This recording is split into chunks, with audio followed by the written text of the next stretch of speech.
to today's CUGC user share with Dan Feller.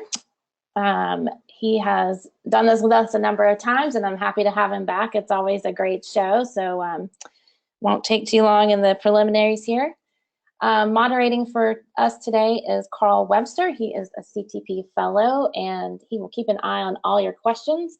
We will do our best to get to your questions during the presentation, but we'll save most of them for the end. And honestly, we may not have time for all of them, so we will do what we can to get to all your questions. And if the ones who aren't taken on the air today, we'll get to them later on and do those offline and post them out in the CUGC forums, and you'll get a link to that thread following the webinar. Webster, you want to say hello really quickly before we hand things over? Hey, everybody. Glad you're here. And welcome to, hopefully Dan Feller gets it right this time, number 18 or something. All right, well, without further ado, I will hand things over to the man of the hour and let him get us started. So Dan, I'm sending screen controls your way. There you go. That's what I get for having Webster join me on this webinar, is the constant heckling. It's all fun. So as you heard, this is the 18th tech update, and like Carl said, maybe I'll get it right this time. I keep trying. But let's just get into this. So I focus on best practices throughout this, and you know what? When you need a moderator, this is the guy you go to. He keeps entertaining, and he answers all the questions for me, so I don't have to do it afterwards. So make sure you ask him lots of hard questions. We're also doing a little bit of trivia. So how we're going to do this is you get a CUGC shirt. So I have 2 trivia questions in here, and I believe it's the first 2 people who answer in the question box, right? Get the shirt? Yep, the first 2 people who get it right. All right, so everyone ready? Here's the first trivia question, if it works. Who knows Victoria's Secret? Oh, I think I saw a couple answers. We have 2 already, don't we? We do. Yep, we do. The first one that showed up is Eric Liven, and then Richard DeVita. All right, so the the answers are hysterical, by the way. So it is Chuck Norris, by the way. All right, so that was entertaining.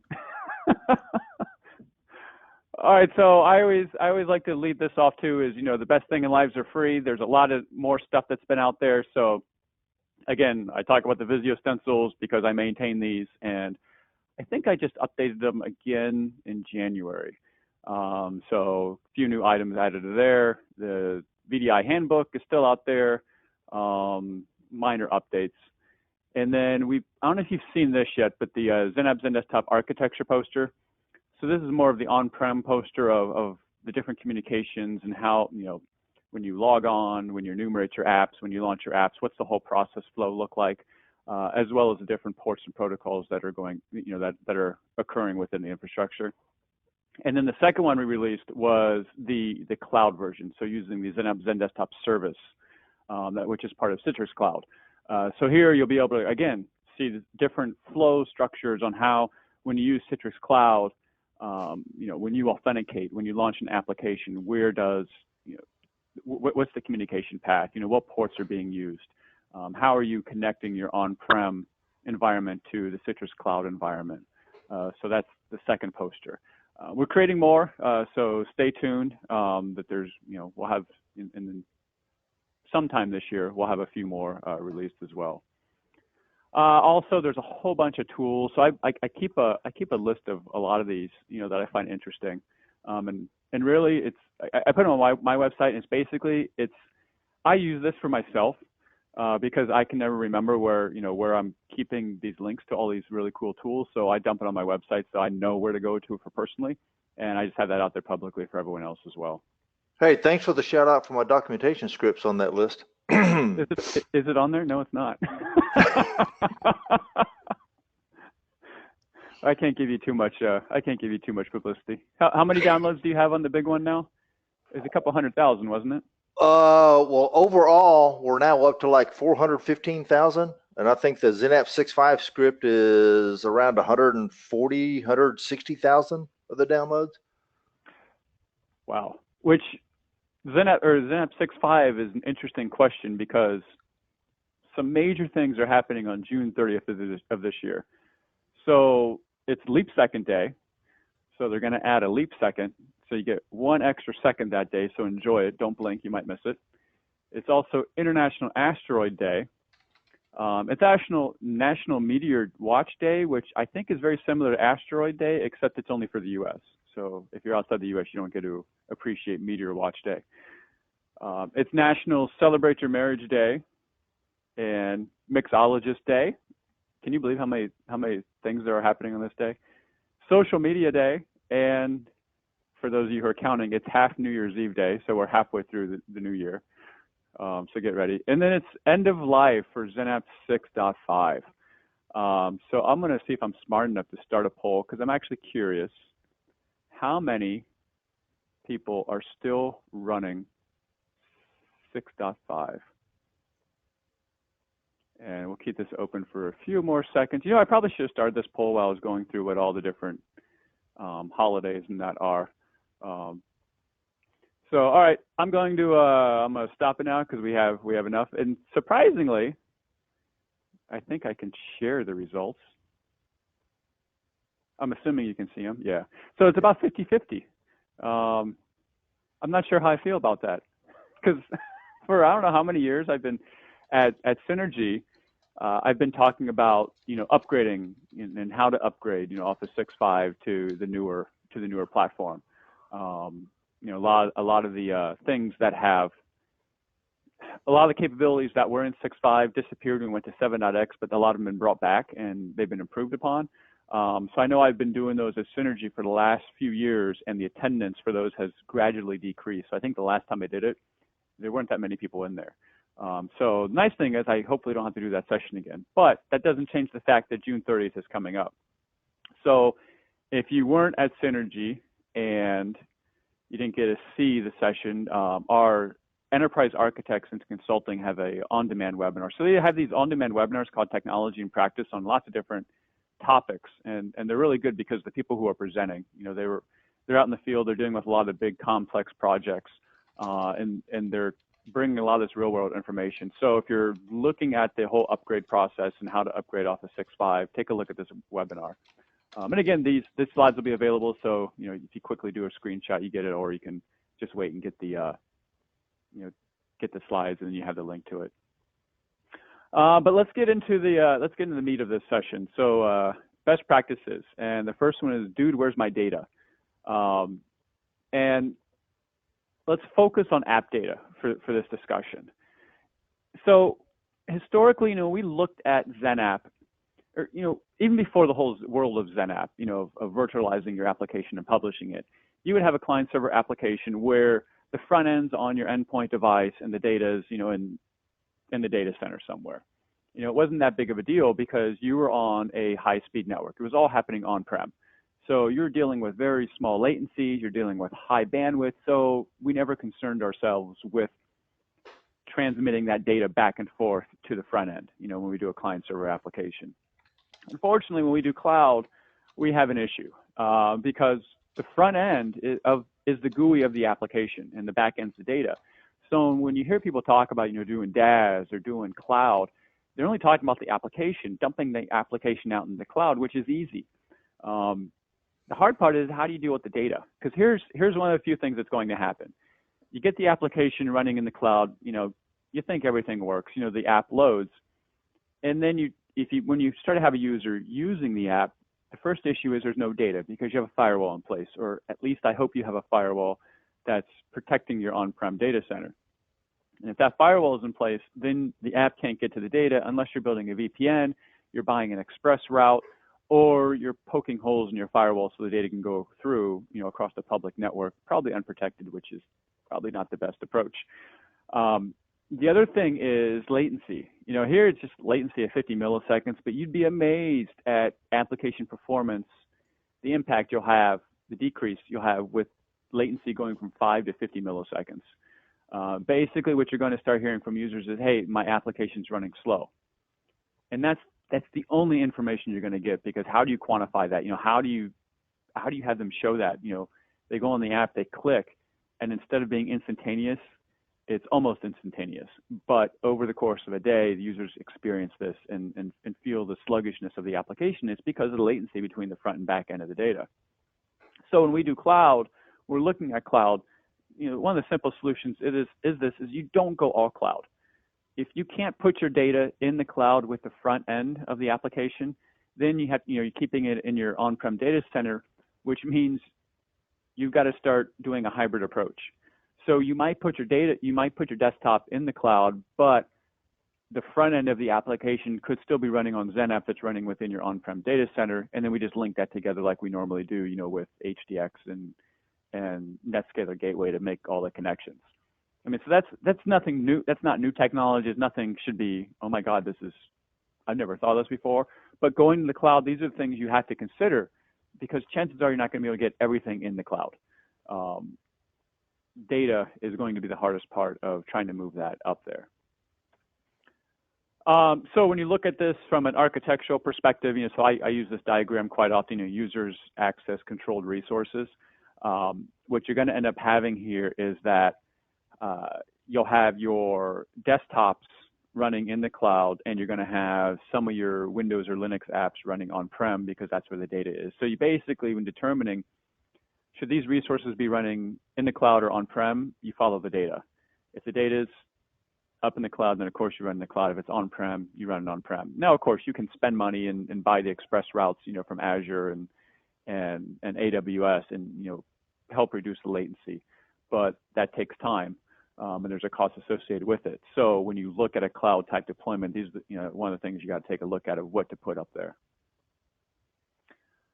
The nice thing is, and so here, this is a XenApp XenDesktop service, the cloud service that from the admin studio, what you end up seeing is a single environment. So here there is the Azure Windows 10 desktop, and then you have the XS Win 2016 OPR. That's a Xen Server 2016 Office Productivity running on-prem. So even though one of these resources is running in Azure, the other one's running on-prem, they're all still showing up in the same console. Also, so I'm just talking about Citrix Cloud and the XenApp XenDesktop service, but if you don't want to go down the XenDesktop service, we back up here to this diagram, you can do all this on-prem still. If you're running the XenApp 7.x, 7.15 or whatever, you can have all the infrastructure running on-prem if you want to, and still run the hybrid deployment. Your on-prem controllers can talk to Azure, can talk to AWS, can talk to on-prem vSphere, Xen Server, and Hyper-V, and you still get that same experience, except you have to manage the infrastructure as opposed to Citrix managing it with the XenApp XenDesktop service. Hey, Dan? Yeah. We have an interesting question. Tom says he has clients reluctant to move to the XenApp XenDesktop service out of fear for losing their jobs. How do you help people temper that fear? Can you say that again? Yeah, people are afraid to move to this XenApp XenDesktop service because they're afraid they're going to lose their jobs. So we had the same. I remember when I was doing IT, a long time ago, and we were rolling out WinFrame and MetaFrame, and it was the same concern that we had. It's like, well, I can now manage, instead of having like 10 full-time employees, being responsible for X number of users, I can now have 2 full-time employees being, responsible for that same number of users. What ends up happening is there's other things that you can be doing instead of just doing this. And the XenApp XenDesktop service is a single aspect of the entire solution. It's just the infrastructure piece, which from my perspective, I hate. Every time we get a XenApp XenDesktop update, which is quarterly, I'm updating my home lab, and I'm always a little worried if it's going to work, if it's going to upgrade. But you still have to manage and maintain all the VDAs, all your virtual desktops and all your virtual applications. You still have to upgrade those applications. You still got to work with the business on whatever applications they need. My whole thinking is that if you get rid of this stuff that doesn't matter, you know, the infrastructure, there's, from the business perspective, I don't think the infrastructure provides that much value. It's what Correct. makes everything else run that provides the value. So I'd focus on the things that provide value, and whether you like it or not, the cloud is going to happen. It might not happen, you know, this year or next year, but you're going to have to start learning it, and that's just the way it's going to go. Yeah, as we were talking about before the webinar started, when people come to me, you know, I'm in my 41st year in IT, and so when the new people email me or talk to me and ask for my advice, what should they be learning? What should they be working on?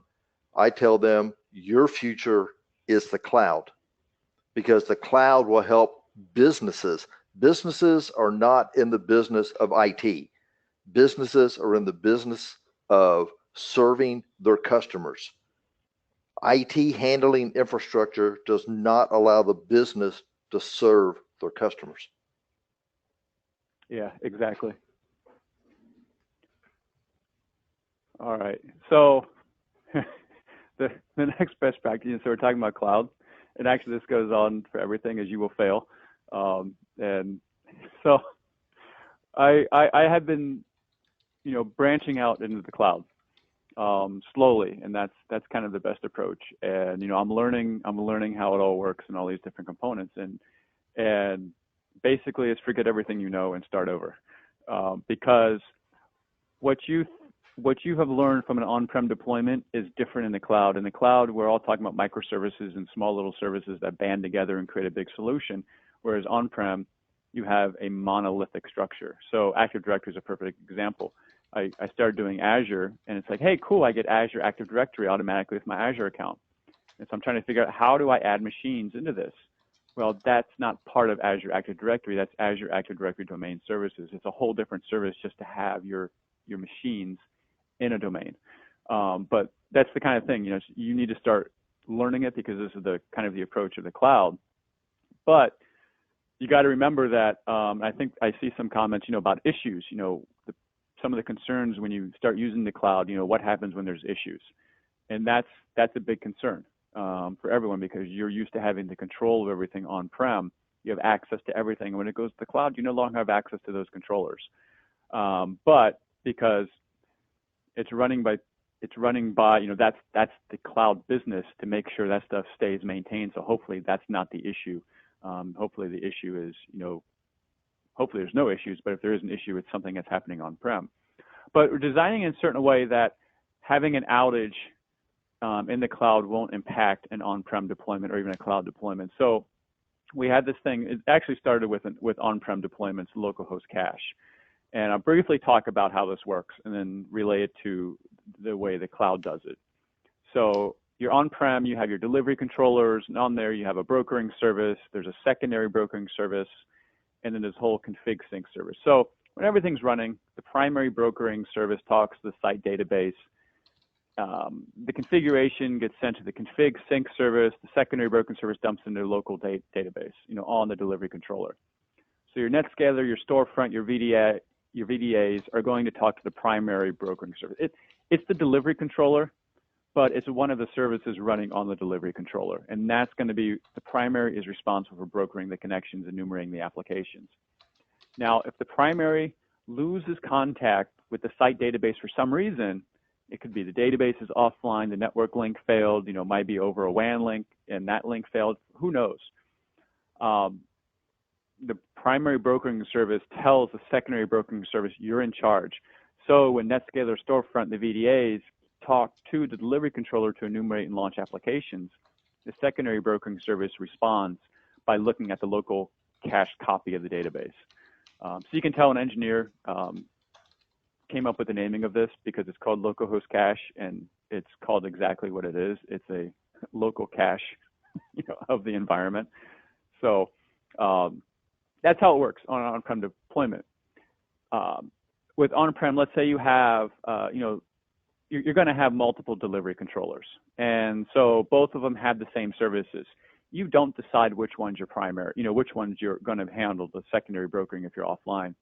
what happens is that, normal things, everything's working properly.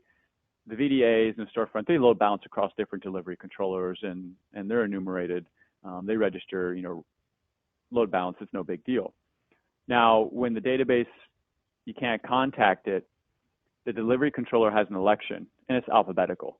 And the one that's, alphabetical, higher alphabetically, takes over for the entire site.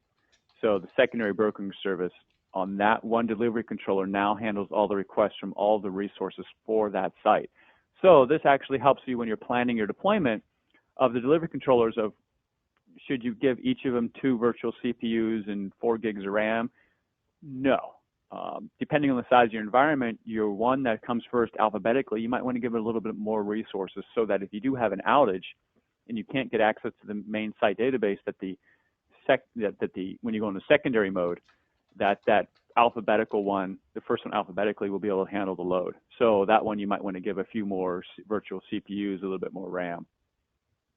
Now, if we have a multiple geographic location, the process runs just the same. We have 2 zones, there's a WAN link in between, and here maybe the WAN link failed, maybe we lost that connection to the primary site. So the secondary site, those VDAs are going to register and contact the secondary brokering service of that site, but the primary site, nothing's going to happen to it because it still has access. So it kind of has this split mentality here. Now, we branch this out now into what happens when I start using the Citrix Cloud service. So they've added the same functionality, the local host cache, into this process. So when you have your resource location, which has your VDAs, it can have your storefront, your NetScaler, and the resource location could be on-prem or it could be cloud. It doesn't matter. It all works the same. But to connect your resource location to Citrix Cloud, you have to build a cloud connector.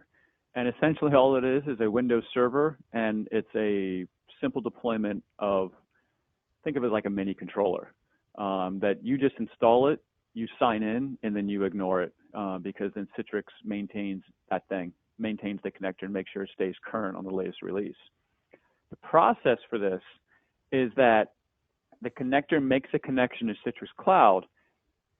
The config sync service, the same service as before, captures the configuration information and dumps it into a local database via the high availability service. There's another service in there, the remote broker service provider, that contacts the cloud and handles brokering, enumeration, launching applications, logging people in.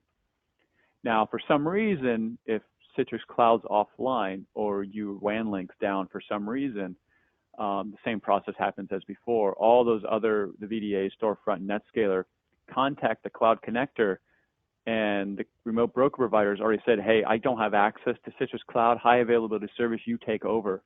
And it does, and it directs those requests to the local database. So the process is identical from an on-prem deployment, except instead of being on a delivery controller, it's something we call the cloud connector. So all that, helps you overcome any potential issue that there might be going on within Citrix Cloud at the time. So I don't install the cloud connector on a delivery controller? It's a dedicated VM? Yeah, I mean, that's it. Yeah, that's pretty much what we have been doing. It's just 2 small dedicated VMs or N+1 VMs. And I think I still have them in here. I have some sizing information on cloud connectors coming up. But yeah, they're separate VMs in the environment. All right, one other question. What's the time limit? If everything goes down and I'm running off this local host cache, how long can I keep running? Am I going to time out after a few hours? Is the local host cache going to be invalid, or will it keep me up and going? I actually offhand don't know what the time limit is for that. I know it's longer than a few hours. I'll have to look that up. I'm not 100% sure what it is. All right, so those are just some of the questions that have come up. I thought you were supposed to be answering these. I didn't know the time limit. I couldn't find it either. Yeah. All right. So the next item here is business continuity. So I've been looking at this, and I get a lot of questions on this of, hey, my XenApp environment, how do I provide, DR? you know, my site's dead. How do I recover? So I was looking at the different options because there's a lot of options you can do. So first, you know, you have an on-prem XenApp environment, and let's say your DR environment is going to be another on-prem site. You have another data center. This is a lot of money because it's a lot of hardware you got to buy, and it's complex. Because not only are you dealing with, you know, your images, but you're also dealing with the infrastructure, the database, the controllers, storefront, NetScaler, all that type of stuff. You know, so there's a lot of things you got to take into account when doing an on-prem to an on-prem DR site. Another option is using an on-prem site with a cloud site. So you have your on-prem XenApp environment, but to fail over, you would fail over to Azure AWS. So this actually significantly reduces the cost because you're only paying for those cloud resources when you use them, when you have a major outage on-prem. But the complexity of this is how do you handle the controllers, the delivery controllers, the database, storefront, and NetScaler. You're somehow going to have to design it so that those are running in the cloud, which again, it's not going to cost that much. But how do you keep the configuration synced between your on-prem and your cloud environment? And there's ways to do this, but again, there's some complexity involved with this. The third one is you have an on-prem XenApp environment, and you're going to fail over to Azure using Azure Site Recovery Services. And so what this does is you register your different VMs into ASR, Azure Site Recovery. And Azure Site Recovery is going to synchronize that VM or physical machine up into the Azure cloud. So here, this becomes a little easier from like a SQL perspective and a delivery controller perspective of that I register those machines in Azure Site Recovery. And I think it's like $25 per month per VM instance. And it just keeps it synchronized up into the cloud, and those machines are offline. Now, when you have an outage on your on-prem, your Azure site, you got to get it online, but it's only the infrastructure. It's not all the VMs. It's not all the VDAs. So your images are up there, but you still have to build the VDAs, which will take some time.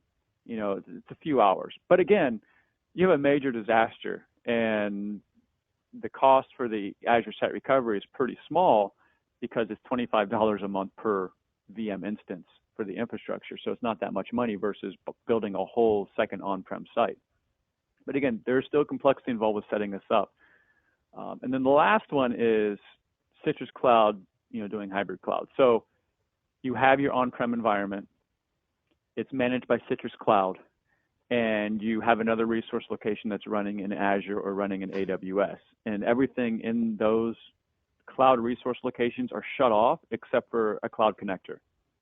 And again, you're talking about $20 a month to have that running constantly. And Citrix Cloud just handles this. So Citrix Cloud will determine, it's looking at your cloud connectors that are in your different resource locations. And if the on-prem cloud connector is not available, it's going to send users over to your cloud, your Azure cloud or your AWS cloud connector, and send users over there to those resources. Now, the third aspect to this, you know, so I did complexity and I did cost. The third aspect is recovery time. You know, how long does it take for these things to come back online? So lighter color is faster. So the fastest one, on-prem to on-prem. I have the hardware there. Chances are it's online. It's just idle, so it's ready for users. It's almost instantaneous to fail people over. It's the highest cost though, so you would expect a high failover time. On-prem with the cloud site, this is a medium failover because you have to boot up those VMs. Your VDA VMs. Those have to boot up, and they take some time to boot up because they're deallocated. So in the cloud, you're charged for the resources you use. So turning off, this is something I learned too. Turning off a virtual machine does not mean the billing stopped because you've still allocated storage for that VM on live machines. You have to deallocate those VMs where they still exist on storage, but they're not resident on the actual server that's running in Azure AWS.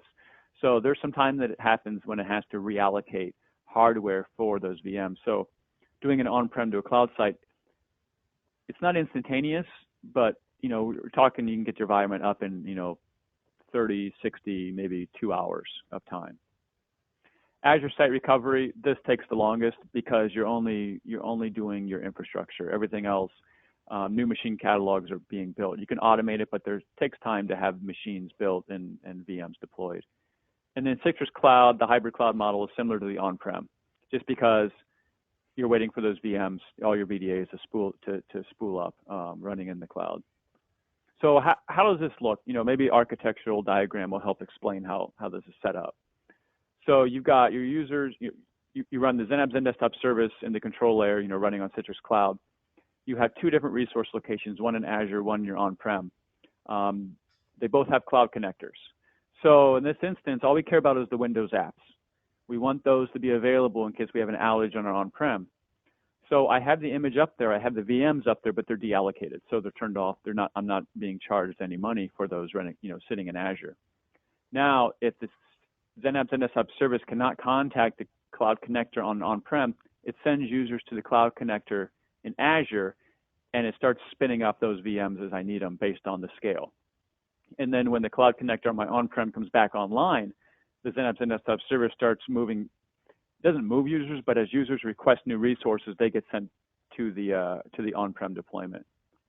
And then when the VMs in Azure, the users are off, then those VMs will shut down and deallocate. So how this is done, very quickly is the key is in the published application settings. You can set priorities, and they're both so let's say you have Word. Let's say your published application is Microsoft Word. It's running in both locations. You have two different catalogs, one in Azure, one on-prem. You combine those into the same, different delivery groups, but then the published application can be delivered from either delivery group, on-prem or cloud.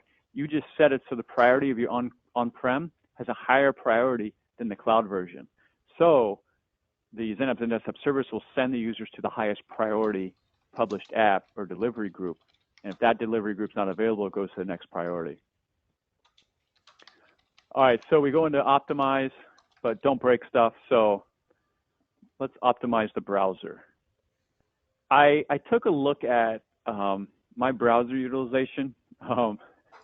So the RAM consumption throughout the day was, over 1.5 gig, throughout the day. And then I think the green line is when I took a nap in the middle of the day, and so it still used a gig. And I wasn't doing anything, and it's still consuming a gig of RAM. And then if we look at the CPU utilization, it went crazy. You're looking at 80%, might have dropped down, to 40%, and I'm not using as much. But what we're seeing here is some crazy utilization of our browser. The browser is one of the worst applications, I think, that everybody runs. So we got this whole thing now, browser content redirection. We have a lot of different redirection, flash redirection, media redirection, all this. So this is browser content. So if you look at your browser, you can divide it up into two different things. The interface, which is, the URL bar, the menu bar, the status bar on the bottom, and then you have the content, the viewport. So what we can do is break this up so the user interface runs on the desktop, the virtual desktop, and the viewport, all the content is actually running on the endpoint. It's all rendered on the endpoint, but then it's merged seamlessly into your virtual desktop. So when you look at this, it's just a policy setting in Citrix Studio, and so you turn it on, and then you say, which URLs do I want to redirect? And of course, YouTube's the default one, because seriously, why should you be spending your data center resources letting people watch YouTube? Users are going to watch YouTube, fine, they're going to watch it. But let's have the endpoints render it so it offloads the hit we're having on our server hardware. Now, there's some caveats with this. There's some design considerations when doing something like this. So you got to look at who's fetching the data and who's rendering the data. So a server can do it or the client can do it. So in this instance, in this example, you have server rendering and fetching. So it fetches the data and it renders the data. We can also have the server fetch the data, but the client renders it. And then we can have the client fetch and render it. So there's three different approaches you can take. And you can see, it's like, okay, who's ever rendering it, that's the CPU hit. Who's ever fetching it, that's the network hit. So you have to figure out what are you more concerned about. But there's requirements with this. So if the server's fetching and rendering everything, it's a high CPU, high network, just like you think, and there's no requirements on the endpoint, because This is just like it works before you do content redirection. Everything happens on the VDA.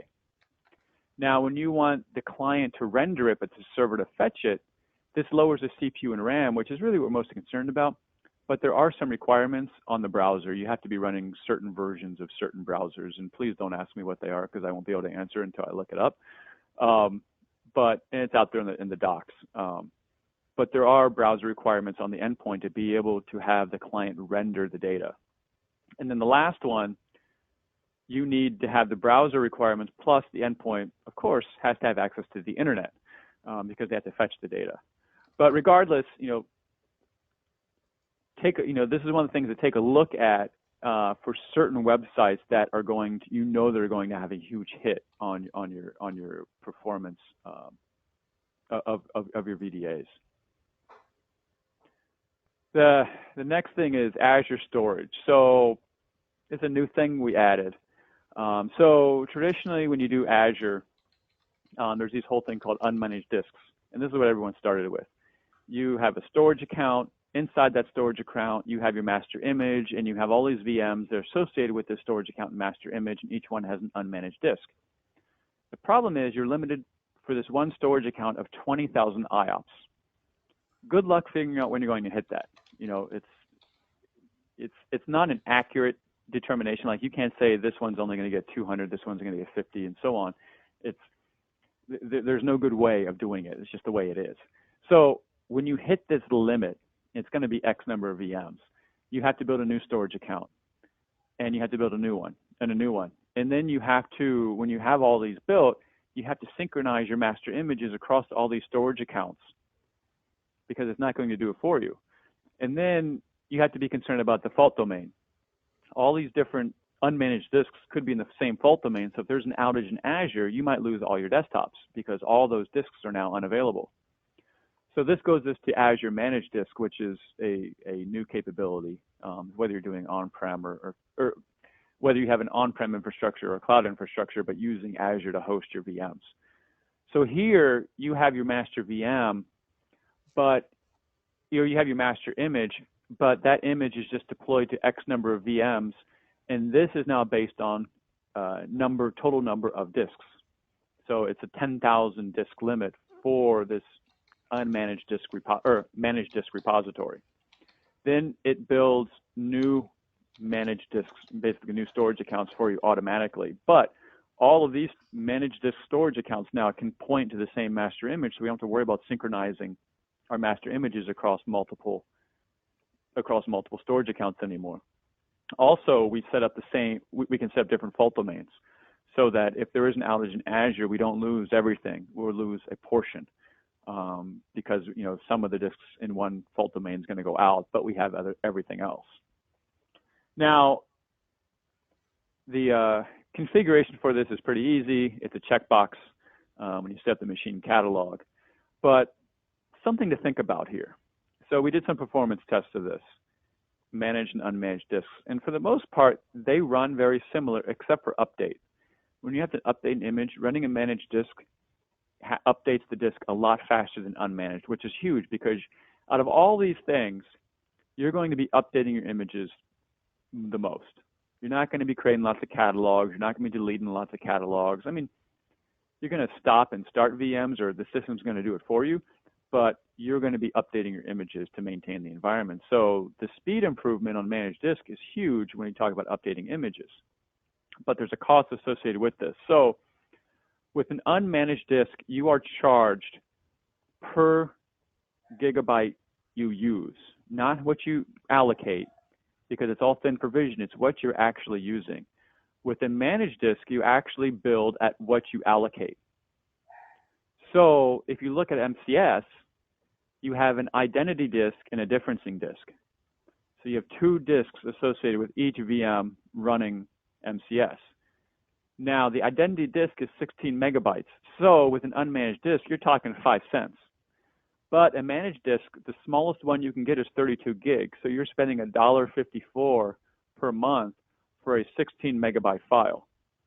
And then the differencing disk, let's say it's a 60 gig differencing disk. You now have to go up to the 64 gig disk, and that's another $3.01 a month. So there's a big cost associated with running managed disks. but it simplifies the overall administration when doing a cloud deployment. So this is, when we talked about, you might be doing everything on-prem, but you need to start learning cloud. And this is the type of, things you got to start looking at is the cost, because when you start going cloud, you start concerning yourself more with cost. Is it worth it or not? For the complexity and the size of the environment. But this is kind of one of the considerations you got to take a look at when it comes to Azure Managed Disks. Now, again, with cloud, focus on costs and not size. And here, let's talk about the cloud connectors. So again, we had some tests done looking at 4 virtual CPUs and 2 virtual CPUs, looking at average and peak CPU utilization for launching 20,000 sessions, 25 concurrently. And again, there's not much difference here. It can handle it, the cloud connectors. 20,000 sessions, or basically it's figure 25 concurrent launches, no big deal. There's just low CPU stress in this whole thing. Now, registration storms. So let's say you have 5,000 VDAs registering. So again, I have 2 connectors here. So here's 4 virtual CPU cloud connectors. You can see we're running, average, we're running was about 5%. We peak up at about 30 to 35%. If we drop down to 2 virtual CPUs, the average is a little higher, but the peak is really high. We're hitting about 90%. We hit some of the, massive portions of the registration storm. And the time it took to register these VMs was a lot longer in a 2 virtual CPU environment. Almost, that's what, about double. Also, we found that running a 2 virtual CPU, we had deregistrations of the VDAs. So VDAs were registered and they deregistered because they couldn't they contacted the connector, but the connector wasn't able to respond because it was completely overwhelmed with other registration requests. So the recommendation here is it's all based on the size. So we always want to be looking at, the N+1. So if you're doing 2 virtual CPUs, you're going to need 2 + 1. So if you have 1 to 2,500 VDAs, you need 2, plus 1 is the extra. If you're going over 2,500, you want to go with the 4 virtual CPU, again, doing 2 + 1. And this is when you're doing an on-prem cloud connector design. Now, let's say when you go to Azure, how does this work? So we're going to look at the A2, V2, and the A3. So these would be similar to what we just talked about, except it's now running in cloud. The A2s are 2 virtual CPUs, and the A3s are 4 virtual CPUs. So the A3s, which are 4 virtual CPUs, again, 10% average. We bumped up to about 30 to 55%, kind of a big spread there. But the A2, V2s went a lot higher, just like we saw last time looking at 2 versus 4 virtual CPUs. So the logic would be it's the same recommendation as on-prem, go with the 4 virtual CPUs until you start looking at cost. So the A2 V2s are 13 cents per hour, whereas the A3 is 36 cents per hour. So you are tripling the cost to go from an A2 to an A3. That's triple the cost. You are not getting triple the performance or triple the scale here. So the A3 is going to cost you a lot more than running A2. So when you have an Azure resource location, you don't want to follow the same recommendation as an on-prem. You actually want to stick with the A2 V2s and just do more of them. You do 1 for every 600 VDAs, so you have enough to handle the loads. So this is again, the different thinking when you start going cloud versus on-prem. Cloud, you're looking at cost now. How do you minimize the cost while still getting the performance? And remember, when you do cloud, you're not really caring so much about how many VMs you have. On-prem, I was always like, I want the biggest box possible. In cloud, who cares? I don't have to manage it. And when you build these VMs, Microsoft licensing is already included with the cost of the VM, so I don't have to worry about dealing with that either. So this helps, make it easier to understand what the costs are going to be when doing a cloud type deployment. Hey, Dan. Yeah. And you're doing all of this with the Citrix corporate credit card, right? I have no idea who's paying for it, actually. Must be nice. I don't ask questions like that. All right, so adaptive transport. So I talked about this last time, and I'm not going to go through all the details I went through like 6 months ago when we did this, but there's a new aspect to the adaptive transport I want to cover. So, so we're all familiar with this, the ISA protocol, all the virtual channels, and there it's all running Now with an adaptive transport that's either TCP or EDT, which is the UDP-based protocol with some intelligence built in. It's really good for high latency, high packet loss networks. So the problem we have with adaptive transport, so it's adaptive. You know, again, we call it adaptive because it's really adaptive. It'll flip back and forth between EDT and TCP based on the conditions of the network. You know, can the EDT get through my firewall? Does the network support it? If not, it'll fall back to TCP. What happens is when you make a connection, your endpoint launches a session to the virtual desktop, adaptive transport tries EDT first. When it eventually fails, it flips back to TCP. There's a time involved here. You know, so users are going to notice it takes a little bit longer to launch their desktop. So now with adaptive transport v2, and I think this was in the 7.16 release, that when you start a new session, it's doing both at the same time, you know, simultaneously. And whichever one gets there first wins, but EDT will keep trying. And if it ever makes it, then it will take over and TCP will go away. And if EDT then eventually fails, TCP kicks right back in. This version 2 is basically for starting a new session, getting that session started faster than before. Hey, does V2 work with that flow? I have no idea. That's a NetScaler thing. That's a NetScaler question. EDT is enhanced data transport. Yes, Eastern Daylight Time. I hate that acronym, by the way.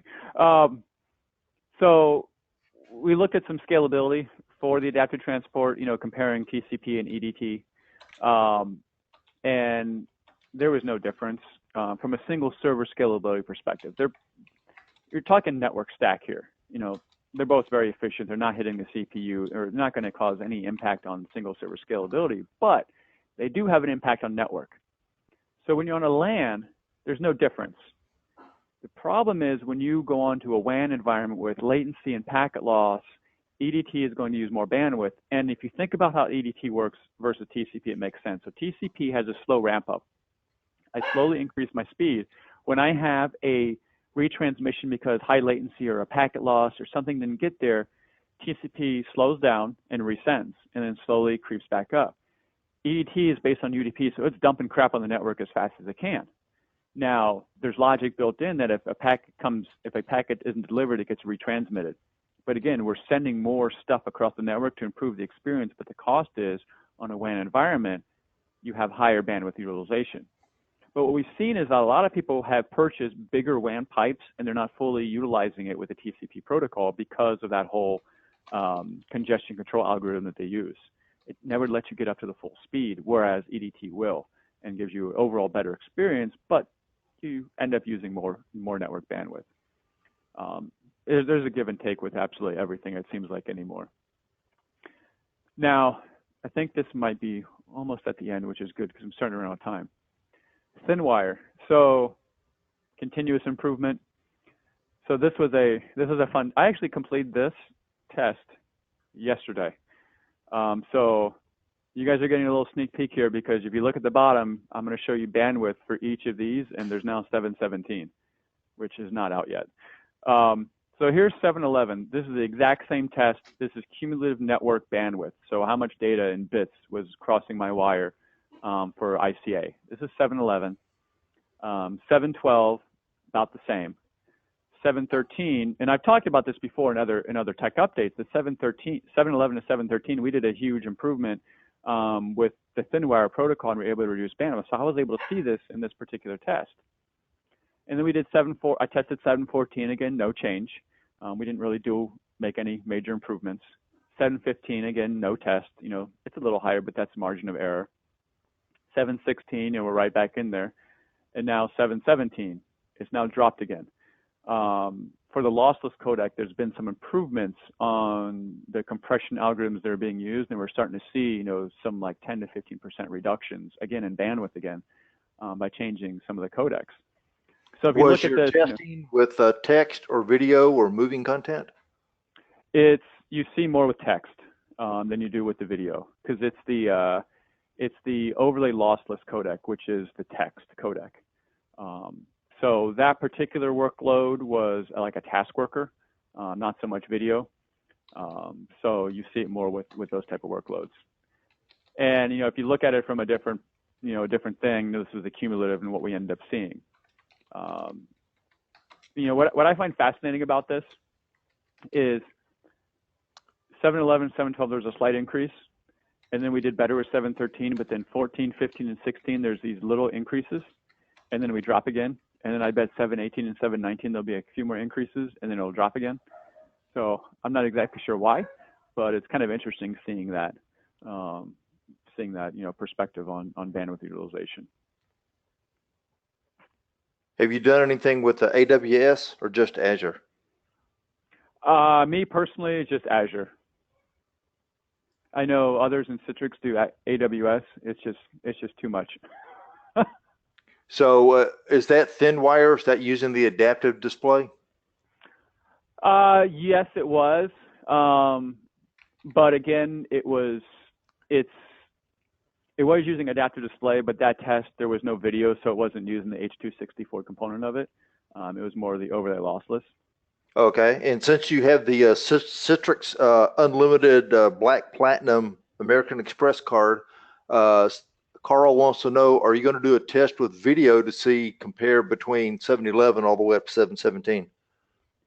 I'd love to, but I wouldn't count on it. You would have no life if you did that, probably. Yeah. It's time consuming. All right, one of the last best practices is protect the ones you love. So session watermarking. So we can stop printing, we can stop copying, but I can't stop someone from coming up to the monitor, taking a picture, or using the Windows 10 sniffing tool and capturing it. So 7.17, we have this whole thing called watermarking now, where you can put the watermark, it's embedded within the display. What's interesting about this is how Citrix did it. I didn't think there'd be that much of a thought behind it, but what we end up doing is it's a server-side watermark. You're like, well, why does it matter? So with doing a server-side, we don't have to update any of the receivers, which means this works on every single endpoint device where receiver runs, because it all happens on the virtual desktop. And think about what would happen if you do client-side watermarking. If it was a client-side watermark, couldn't I go into my virtual desktop, start the Windows 10 sniffing tool, and take a picture? Because the watermark's not on there yet, because it happens on the endpoint device, not on my virtual desktop. So by doing server-side, you're able to keep the watermark on here. Try to make it more difficult for users to get around it. Some of the caveats, so first, the configuration of this is super easy. It's all Citrix Studio. And what I was showing them in the previous screen was 5, the multiple style, where you have 5, spread like a box on the screen. You can do 1 in the center.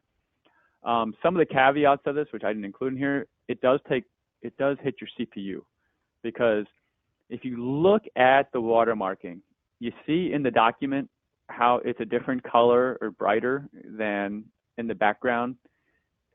You have to be able to, the things they had to do to this to make it work well was amazing, but there is CPU hits to this. So the key is, don't do it for everyone. Don't do it for every app. Only do it for the ones you need, and limit the number of watermarks you put. So don't be putting every feasible thing you can do here. Don't put client IP, connection time, logon name, host name, IP address. Pick 1 or 2. That's going to be enough to signify who this user is and what they're doing. Because there is a hit on performance. I don't know what the specifics are. I just know there's a hit. I haven't done that testing yet either. The last one now I'm really going to speed up because I'm barely out of time. So again, protect the ones you love. So we're looking at the browsers here. So the whole point of doing, we talk about VDAs and doing, VDI, and you're protecting the environment. It's running in your data center. You protect your data because you don't trust your endpoints. The problem is you have a browser on there. So your browser is downloading who knows what onto your data center based desktop and doing who knows what to your data center. So now you have a major untrusted device in your data center. So something else you can think about, and this is when you start thinking about cloud. Are there opportunities? I understand you don't want to move and lift your entire XenApp XenDesktop environment and dump it in the cloud. That's just nutty. What you want to think about is these use cases. So why not protect your on-prem environment a little bit more? Get rid of the browser. put the browser in Azure as the secure browser service. That's untrusted. Who cares about Microsoft? Let them handle it, you know. And then you just deliver the browser virtually into your virtual desktop. Now your virtual desktop's more protected because you don't have the browser. You got rid of it. You can also do this for your endpoint. You know, it's not just a VDI thing. You know, you can have your endpoint connecting to a cloud browser. So how this works architecturally, you know, we're familiar with this diagram that, you know, you have your on-prem environment. Storefront looks to your XenApp XenDesktop controller that's on-prem, and also looks to your cloud connector that you would also have on-prem, which is pointing to the secure browser service.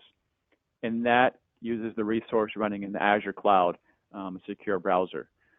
And then from the user's perspective, they get their virtual desktop that's running on-prem and their browsers integrated into it, and it's a cloud-hosted browser. So hopefully from the user perspective, they really won't notice that much of a difference between the two. It's just, you know, improving the security of the environment a little bit more. So last best practices end with a bang. I got like 2 minutes left. Free stuff for the gimme people. We talked about that. For the insomniac, people who need something to help them get to sleep, there's the handbook out there. Things are going to fail. Things are going to break. You just got to look at how you recover. I do see a question there. The Visio stencils. Go to virtualfellow.com/tools. Visio stencils is up there. I didn't talk about layering. I didn't have time. I talked about it last time, but seriously, I know people who look at layering, they do like 1 or 2 apps. Like, no, they try to do for only a couple apps. If you're going to do layer, you know, listen to Yoda. Do or do not. There is no try. You either do it all or you don't do it. You don't do it halfway because you lose the value. So if you're going to go down the layering route, you do everything, and then that's where you start to see the value and the benefit. And then the final thing is, you know what, resistance is futile when it comes to cloud. You don't want to do cloud. You're pushing back. It's going to happen. So start learning it. Start learning the concepts and start looking for use cases. Cloud-hosted browser, business continuity, or even remote PC access. So the nice thing about working from you know, with Citrix is I get free access to this type of stuff. So, you know, I'm into astrophotography and stuff, and my telescope's sitting out in my shed, which is, you know, in the winter it's -10 degrees out there. I'm not going out there. So I actually have a remote PC on there. So I use Citrix Cloud to allow me to connect to my PC sitting in my -10 degree shed. But the benefits of working for Citrix is I get the free stuff. But again, looking at use cases for that makes it very useful. And the last trivia question. All right, we ready? Here we go. Who invented VDI? All right, I see 2 answers already. It's Chuck Norris. Because Chuck Norris doesn't go to a PC, the PC goes to Chuck Norris. All right, I think you got the first 2 winners there, right? Yep, I got them. Yep. And that is it. All right, well, I heard Webster furiously typing away, answering some questions. I don't know if you guys want to take a couple of questions, if we have time, or if we want to do the rest of these offline. Most of them are dealing with almost NetScaler type stuff, wanting to know, you know, if EDT is supported in Azure, you know, what do you have to do to configure to get EDT? And of course, almost every answer to that is you got to do something on NetScaler. Yeah, that I gotta look more into that, because the when it comes down to the NetScaler portion, that is not my strong suit.